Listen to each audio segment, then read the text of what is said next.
By show of your hands, how many of you here are not aware on the relationship between communication and globalization? Thank you. And how many of you here would like to know how these two affect each other? Thank you. Is it okay if I would introduce myself? I am Teacher Ryan, and welcome to my channel.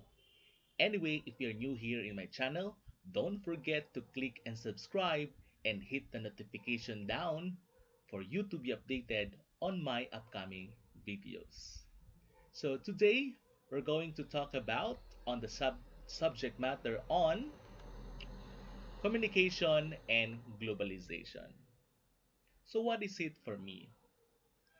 It is essential for us to understand the relationship between communication and globalization and how these two influence each other, especially if you would like to know other cultures, languages, religions.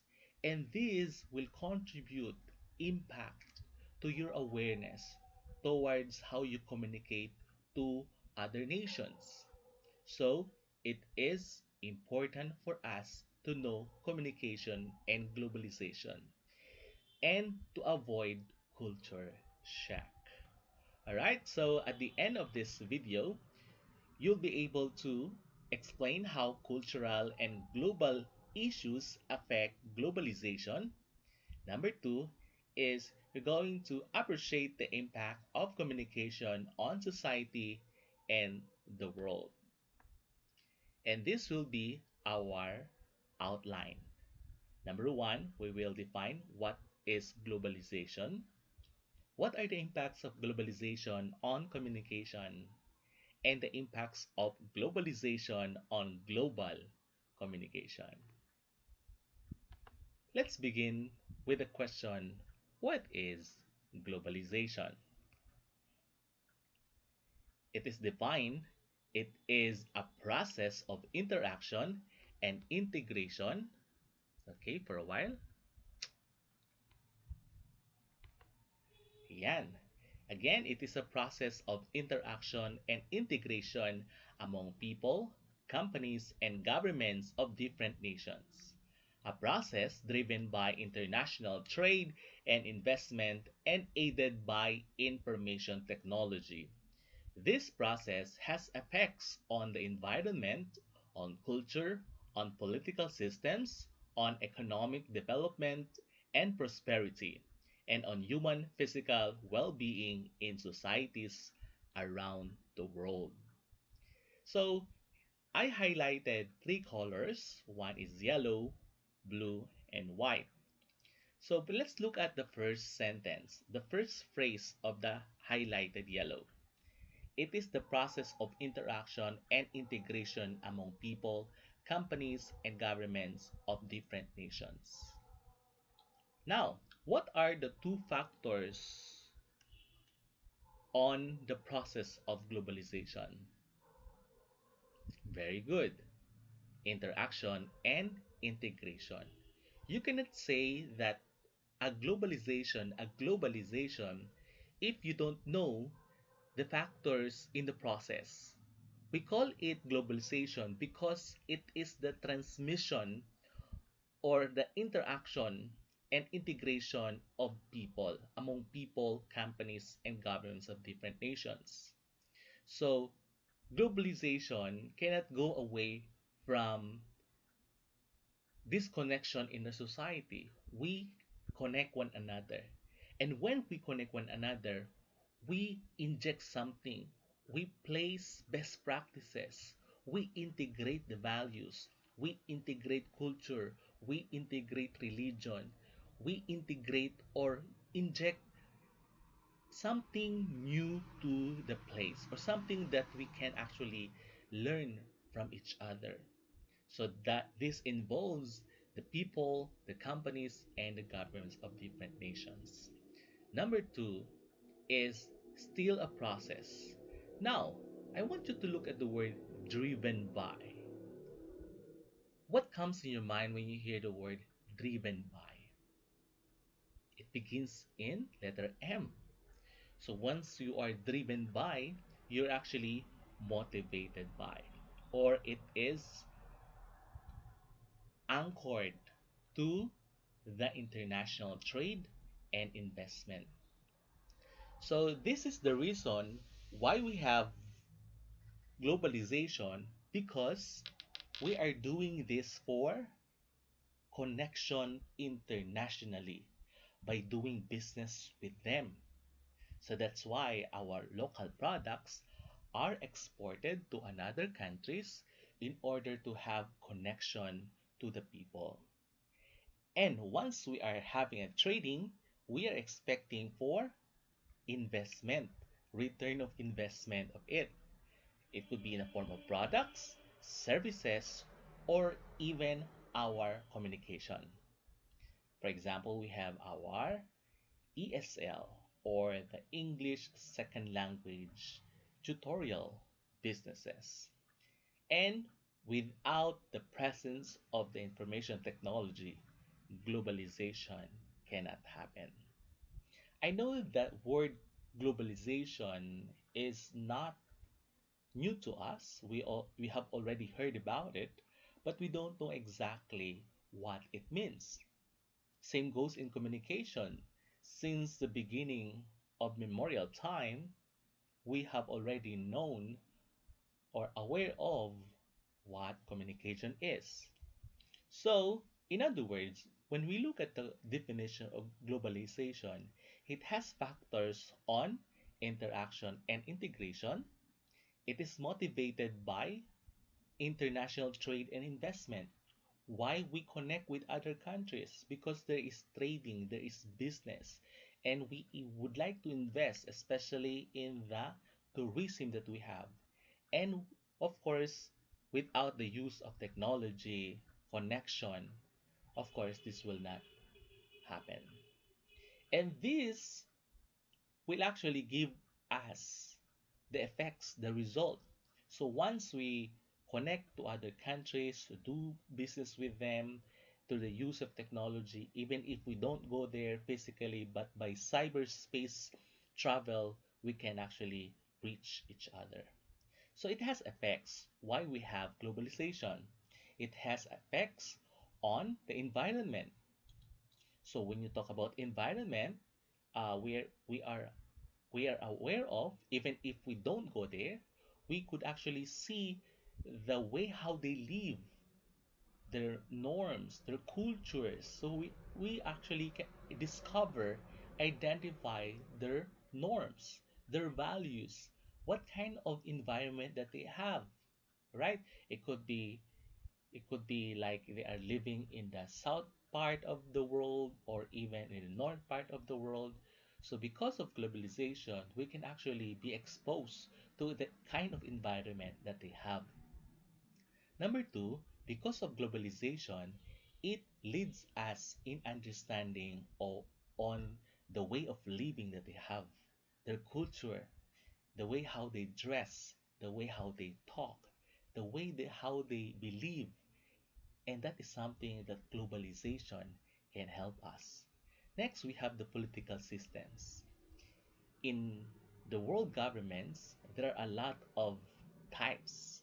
We have the monarchy, democracy, aristocracy, oligarchy. These are different forms of government. So, because of the globalization, we are aware of that not all countries are democratic. Some are republican, some are some are monarchy, or there's what they call the theocracy, where the Bible or the Quran is actually governed by the Word of God, and that's how they follow. Now, that's what they call culture and even political systems. And of course, we have economic development and prosperity. So that is why the leaders of the nations will actually go one country to another to solicit help, assistance in order to help our country back by lending money and so on. And human physical well being in societies around the world.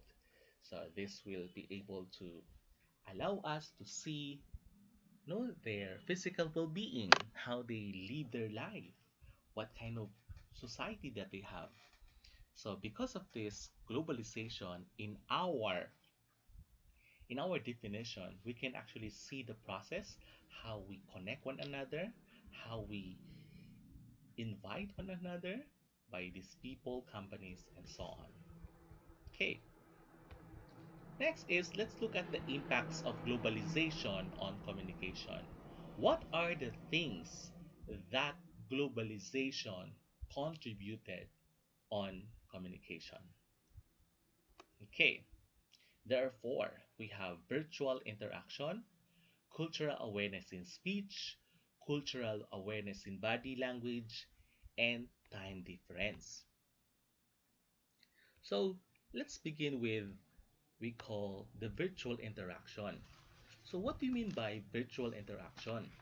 So the globalization has introduced virtual communication and collaboration as a major part of academic and workplace dynamics.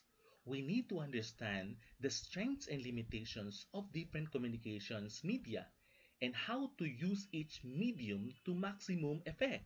For example, communicating via email to distant team members requires a certain etiquette and nuance not necessarily required in face-to-face interactions. Just like what we're doing right now. Due to pandemic, there has been a change in our education landscape. We are not required to go to school for face-to-face. And because of that, there is alternative learning for us to reach one another, to come up with learning development. So we have our online classes. So, so these people who are not accustomed to communicating in groups in virtual setting can find themselves lost, especially from one generation to another generation. So some of them are confused or unable to share their inputs because they are not used to that. This is why in schools, language courses try to address the challenges of virtual interactions. Okay? Number two is we have the culture awareness in speech. So the need for culture awareness is a major impact of globalization on the required skill set of effective communicators, resulting in the evolution of communication skills, developing programs in the workplace and schools. For example, we need the ability to catch the subtle nuances of people's manner of speech when communicating across cultures. Even when two people are speaking the same language, cultural differences can affect vocabulary, colloquial expressions, voice tone, and taboo topics. Just like in Japan, Japanese business culture, for example, it can be considered rude to ask personal questions in an initial business meeting. In the US, it's the opposite. Asking personal questions and sharing personal information can display warmth and openness.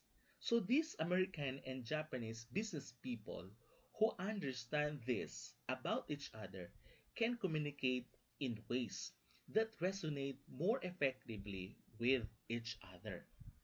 For example, if these two people come together, American and the Japanese businessmen, who among them, who between them will adjust?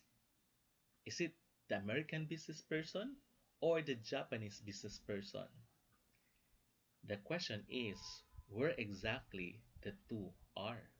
If the Japanese business person happens to be in America, so basically the Japanese businessman will adjust to the situation. So Japanese people, the business people in Japan, they find it rude if they are asked about their personal information. But contrary to Americans, they love to share personal and or display information about them because serves as warmth and openness. So, next is we have the cultural awareness in body language. So, our body, the body language that we have is not inherited. You mean, what I mean is, it is arbitrary. It does not have a fixed meaning. So, one country is far different from other country the way how we actually project ourselves. For example, in the Philippines, other countries cannot understand when someone asks us about where the thing is. We usually pout our lips by pointing there. Without even saying words, we point, we use our lips to point to something. So where is the glass? So we pout our, we point, we use our lips to point at something. And that is unusual for other countries. All right, there are a lot of cultural awareness in our body language. For example, in Korea, it is to to offend someone, they actually smile to insult. Okay? In Brazil, we have the okay sign. So what's the okay sign? The okay sign in Brazil is actually a sign of a woman's body, even for the turkey. Okay, let me share some of the culture awareness in the body language. Okay, thumbs up. All right, the thumbs up in North America, it means okay, you're good. But in Middle East, South Africa, South America, this symbolizes someone's ass. In Italy and in Greece, this thumbs up means up yours. This is a private part. Next, we have the stop sign. For us, this serves as to hold something or to someone wait. But in Greece, this serves as a protest, assuming that there's a poop on it and it will be, and this one is ready to slap someone's face. Okay sign. What is okay? Okay sign. Right, this one. So in Japan, this means money. But in some European countries, this serves as zero, okay? Or worthless, or someone is homosexual in some European countries. All right, finger cross. So in finger cross, this serves as good luck or something will might happen or might happen.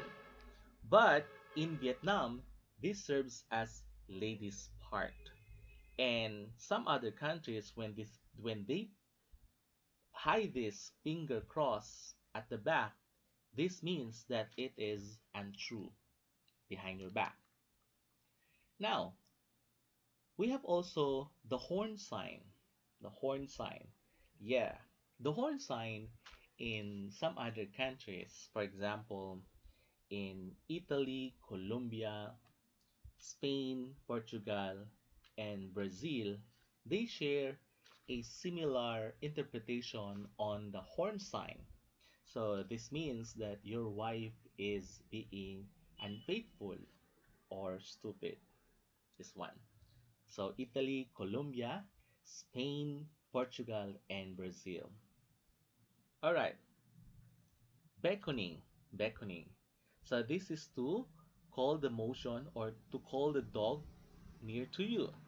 So, and here in the Philippines, we used to beckon someone to entice, no, sexually, come here.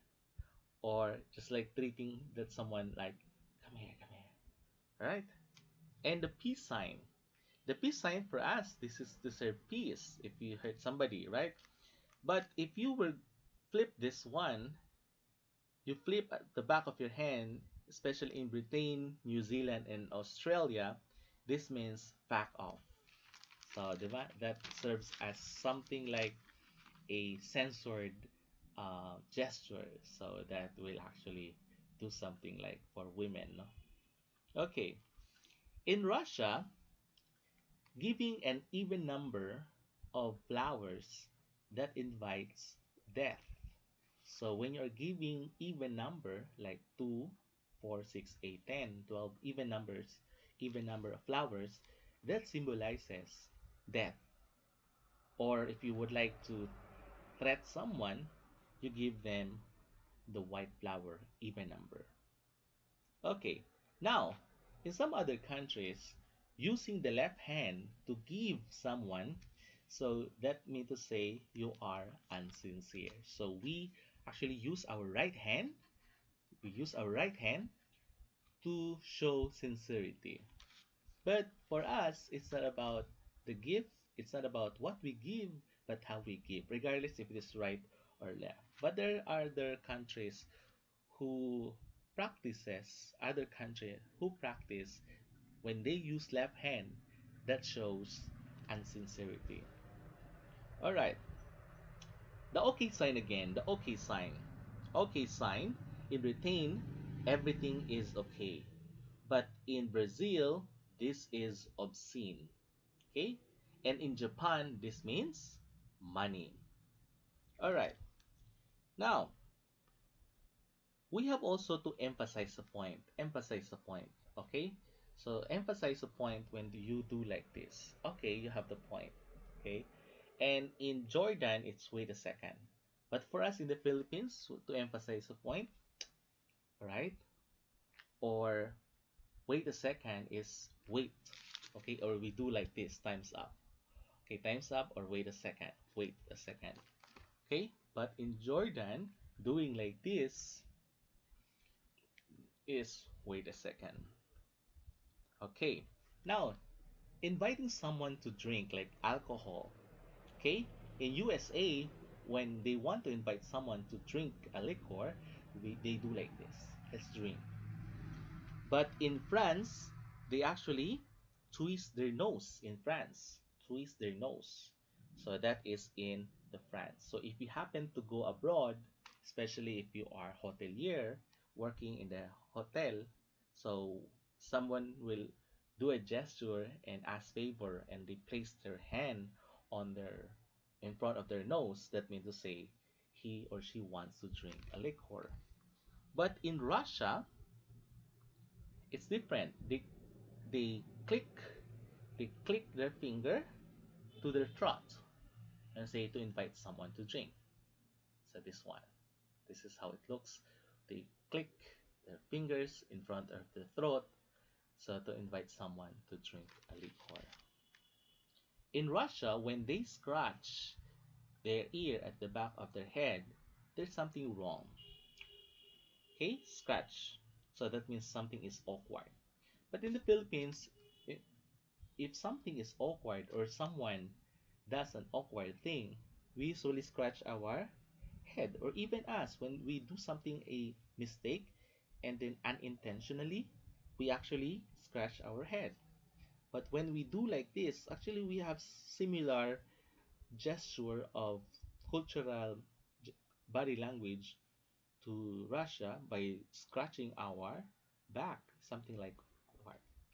All right, and saying yes or no. In Bulgaria, okay, when they say yes, they do like this.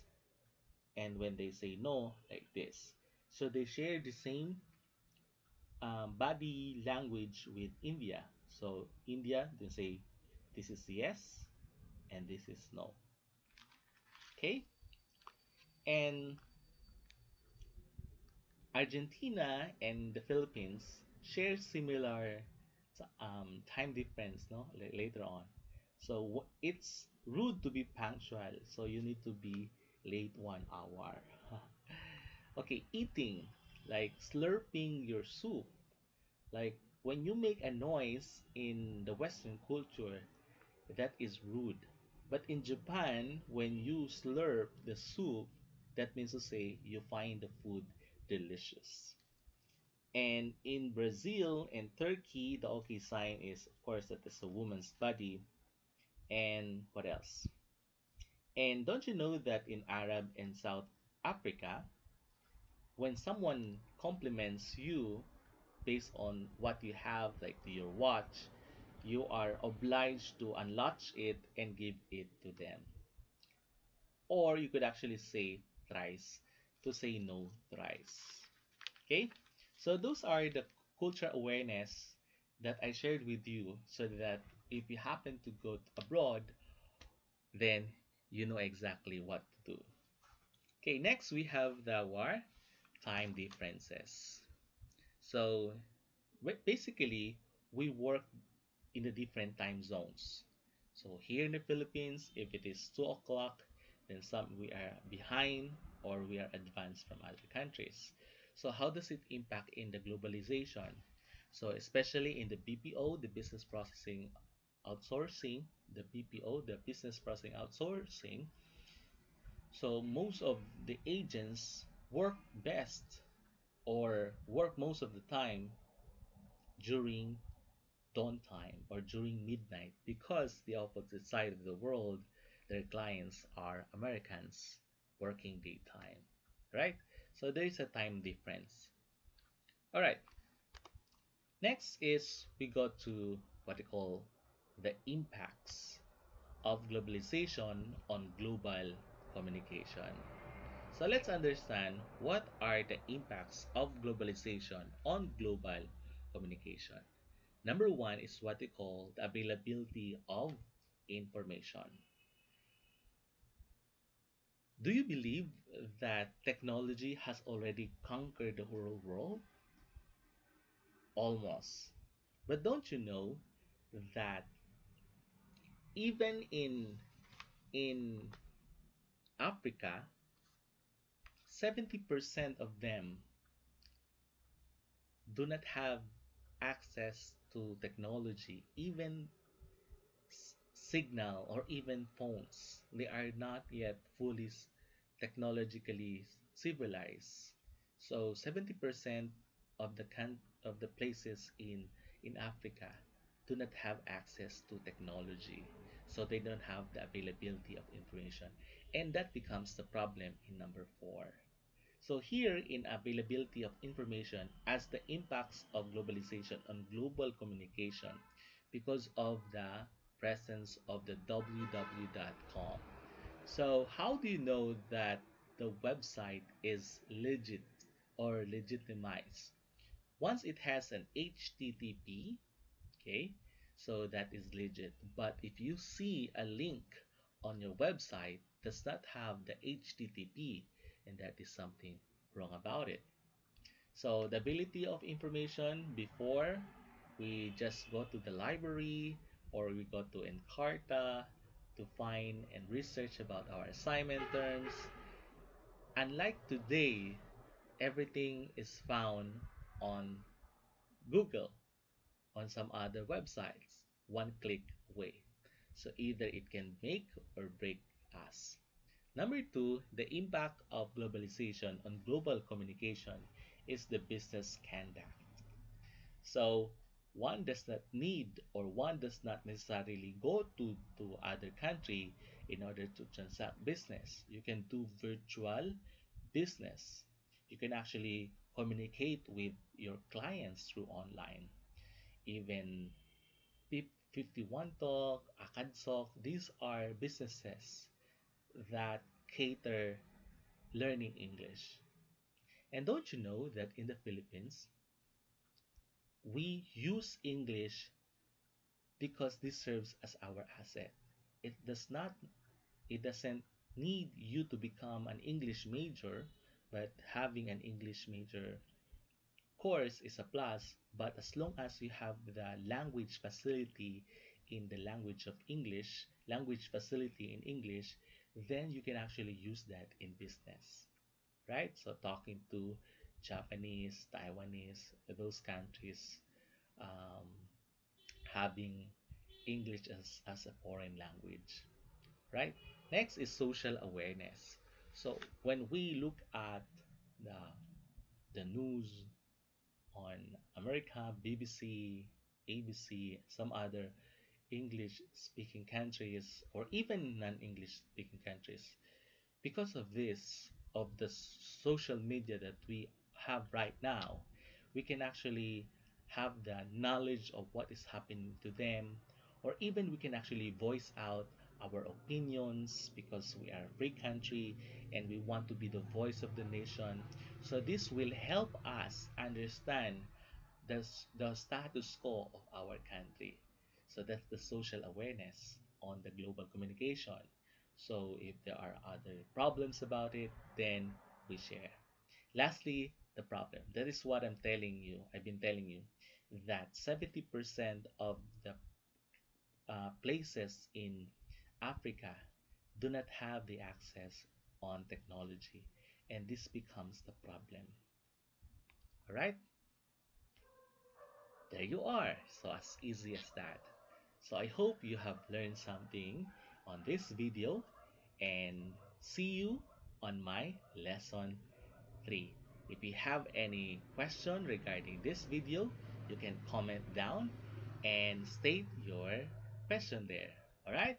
So once again, this is Teacher Ryan and see you next time on my video. God bless everyone.